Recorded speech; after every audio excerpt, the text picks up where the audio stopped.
আমার কাছে যে প্লাস পয়েন্টটা আছে সেটা হচ্ছে আমার রাজনীতি, আমার মতাদর্শ।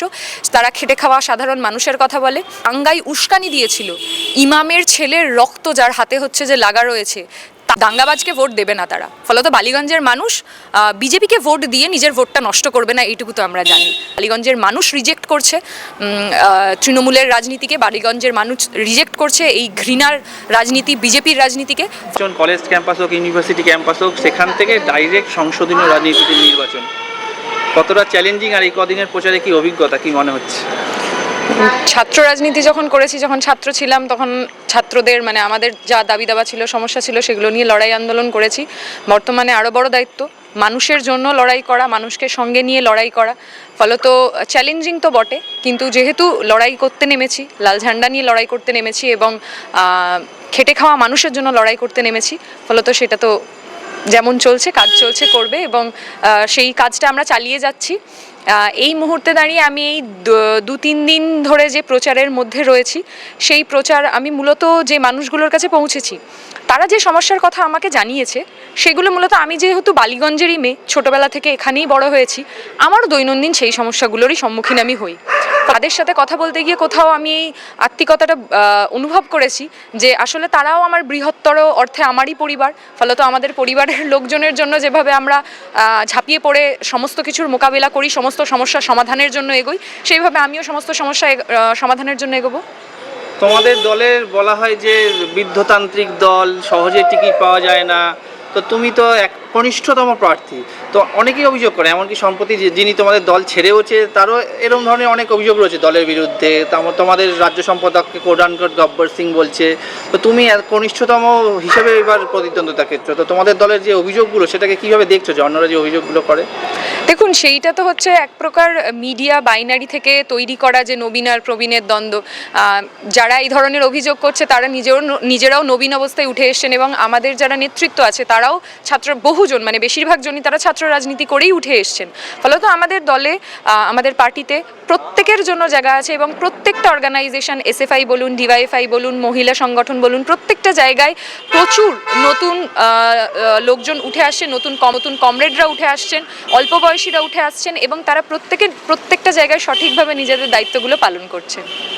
এই লাস্ট কয়েকদিন যে প্রচারে বেরোচ্ছ, মানুষের পালস কি করছো এবং রিয়াকশন কি তোমায় দেখে? মানুষের রিয়াকশন, আমি অবশ্যই ভীষণ কনফিডেন্ট, এবং মানুষ চাইছে লাল ঝান্ডাকে, মানুষ চাইছে বাংলাকে বাঁচাতে।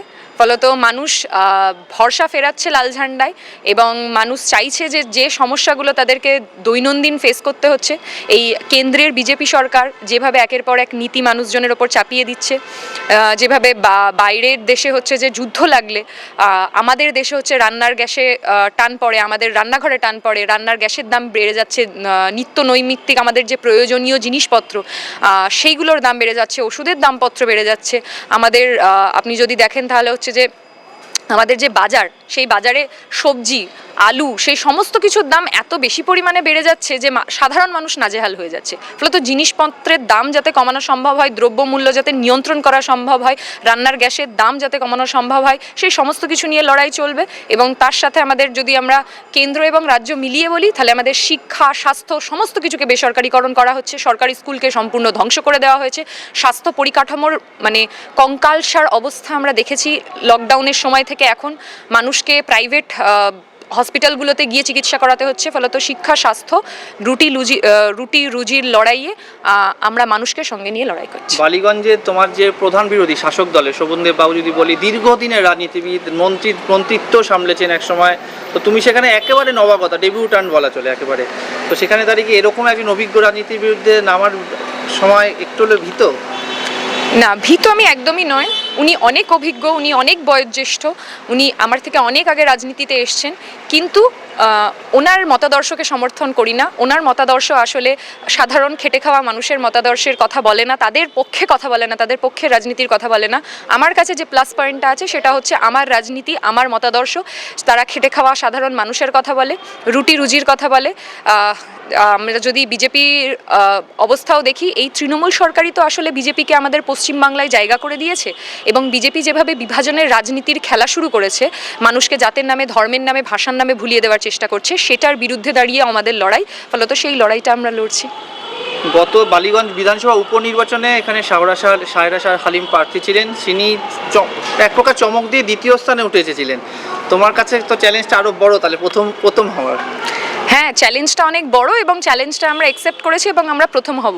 যেভাবে সায়রা শাহ হালিম তিনি এক প্রকার বিজেপি এবং তৃণমূলের ক্যান্ডিডেটের বিরুদ্ধে, মানে বাবুল সুপ্রিয়র মতো একজন মানুষ যে হচ্ছে যে দাঙ্গায় উস্কানি দিয়েছিল, ইমামের ছেলের রক্ত যার হাতে হচ্ছে যে লাগা রয়েছে, তাকে বিজেপি থেকে নিয়ে এসে আমাদের এই পশ্চিমবঙ্গের যে রাজ্য সরকার তারা ক্যান্ডিডেট করলো। ফলত বালিগঞ্জের মানুষ সেই মুহূর্তে দাঁড়িয়ে তাদেরকে যথেষ্ট রিজেকশন দিয়েছে, সেটা থেকে ভীত সন্ত্রস্ত হয়ে আমরা দেখতে পাচ্ছি এইবারে হচ্ছে বাবুল সুপ্রিয়কে হচ্ছে যে ক্যান্ডিডেট দাঁড় করানো যায়নি।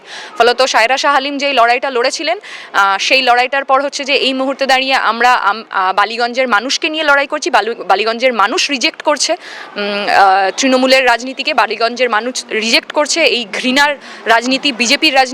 ফলত তারা লাল ঝান্ডার পক্ষে আসছে। বিগত কয়েকটা নির্বাচনে কিছু কিছু এমন আসন রয়েছে যেখানে তোমাদের আর বিজেপির মধ্যে বিরোধী ভোটটা ভাগ হওয়াতে তৃণমূল সুবিধা পাচ্ছে। তো বালিগঞ্জের মানুষ কি এবার বিরোধী ভোটটা এক জায়গায় দেবে, আফরিনকে দেবে? দেখুন, বালিগঞ্জের মানুষ এটা জানে যে দাঙ্গাবাজকে ভোট দেবে না তারা। ফলত বালিগঞ্জের মানুষ বিজেপিকে ভোট দিয়ে নিজের ভোটটা নষ্ট করবে না, এইটুকু তো আমরা জানি। ফলত যারা বিজেপিকে ক্যান্ডিডেট করে নিয়ে এসেছিল, একজন বিজেপির মতো দাঙ্গায় উস্কানি দেওয়া মানুষজনকে নিজেদের ক্যান্ডিডেট করে পাঠিয়ে দিচ্ছে রাজ্যসভায়, তো তার বিরুদ্ধেও হচ্ছে যে বালিগঞ্জের মানুষ ভোট দেবে। ফলত সেই ভোটটা আশা করি আমাদের কাছেই আসবে। রাজ্যভিত্তিক তো কিছু ইস্যু রয়েছে, বালিগঞ্জের ইস্যু কি কি তুমি মানুষের সামনে তুলে ধরছো? দেখুন, আমি যেহেতু নিজে একজন ছাত্রী, ফলত আমি দেখতে পাচ্ছি যে কিভাবে বালিগঞ্জের যে সরকারি স্কুলগুলো রয়েছে সেইগুলোর পরিকাঠামো ভয়ঙ্কর ক্ষতিগ্রস্ত হয়েছে। আমাদের এই পশ্চিমবাংলায় 8,000-এর বেশি স্কুল বন্ধ হয়ে গেছে, শিক্ষক নিয়োগ নেই। ফলত শিক্ষক নিয়োগে দুর্নীতি, চাকরিতে দুর্নীতি, সমস্ত কিছুতে। ফলত এই যে সরকারি স্কুলগুলোকে সম্পূর্ণ ধ্বংস করে দেওয়া হচ্ছে। বালিগঞ্জ গভর্নমেন্ট স্কুলে টিচার নেই বলে হচ্ছে যে সাবজেক্টগুলো বন্ধ করে দিচ্ছে, পড়ানো সম্ভব হচ্ছে না। সেরকম একাধিক স্কুল আছে যেখানে স্কুল ছুটের সংখ্যা বেড়ে যাচ্ছে। ফলত আমাদের এই সরকারি স্কুলগুলোকে বাঁচাতে হবে, যাতে গরিব খেটে খাওয়া মানুষের ছেলেমেয়েরা এই সরকারি স্কুলগুলোতে যেতে পারে। সরকারি স্বাস্থ্য কেন্দ্র গড়ে তুলতে হবে প্রতিটি অঞ্চলে অঞ্চলে, যাতে গরিব খেটে খাওয়া মানুষ তারা যাতে হচ্ছে যে অন্ততপক্ষে বিনা পয়সায় চিকিৎসাটা পায়। এবং সরকারি যে হসপিটালগুলো রয়েছে সেইগুলোর পরিকাঠামোর উন্নয়ন ঘটাতে হবে। একই সাথে সাথে আমাদের বালিগঞ্জ অঞ্চলের যে সমস্ত, আমি এই 2-3 দিনে আমি বেশ কয়েকটি বস্তি অঞ্চলে গেছি, সেখানকার মানুষজনের সাথে কথা বলেছি। আমাদের বালিগঞ্জ অঞ্চলে পরিশুদ্ধ পানীয় জলের প্রচণ্ড অভাব রয়েছে সেই বস্তি অঞ্চলগুলোতে, সেটার ব্যবস্থা করতে হবে। তার সাথে হচ্ছে বালিগঞ্জের ওই বস্তি অঞ্চলগুলোতে যদি আপনি দেখেন তাহলে হচ্ছে যে প্রতিটা 15টা পরিবার পিছু একটি শৌচালয়। ফলত সেই মানুষজনদের প্রচণ্ড একটা ভয়ানক জীবনযাপন করতে হয়। তো তাদের জন্য যাতে নির্দিষ্ট জায়গায় শৌচালয় বানানো যায় প্রতিটা পরিবারের জন্য, সেটার ব্যবস্থা করা।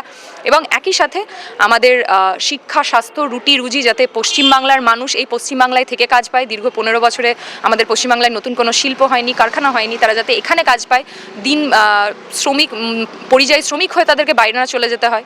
ফলত সেইটার দিকেও ধ্যান দেওয়া। এবং পরিযায়ী শ্রমিক হয়ে যারা বাংলার বাইরে যাচ্ছে, তারা বাংলা ভাষা বলার জন্য, বাংলায় থাকার জন্য বিজেপি, মানে কেন্দ্রশাসিত বিজেপির দ্বারা তাদের রাজ্যে আক্রান্ত হচ্ছে। ফলত সেই বিজেপি আবার পশ্চিমবাংলায় এসে ভোট চাইছে। ফলত তাদের বিরুদ্ধে আমরা লড়াই করব, এই দাবি দাওয়াগুলো নিয়ে আমরা লড়াই করব এবং বালিগঞ্জের মানুষকে সঙ্গে নিয়ে লড়াই করব। শেষে 2 লাইনে যদি বালিগঞ্জের ভোটারদের উদ্দেশ্যে আফরিন বেগম কিছু বলতে চায় আমাদের মাধ্যমে। আমি বালিগঞ্জের মানুষজনের উদ্দেশ্যে এটাই বলতে চাই যে বাংলা বিভাজনের বিরুদ্ধে যারা রাজনীতি করছে তাদের বিরুদ্ধে আপনাদের সকলকে নিয়ে লড়তে চাই। আমাদের পশ্চিমবাংলায় যাতে শিক্ষা হোক, স্বাস্থ্য হোক, সরকারি শিক্ষা, স্বাস্থ্য সমস্ত কিছু হোক, এবং রুটি রুজি, এই সমস্ত কিছুর লড়াই আমরা একসাথে করতে চাই। আপনাদের সকলকে সেই জন্য সঙ্গে নিয়ে লড়াইটা করতে চাই।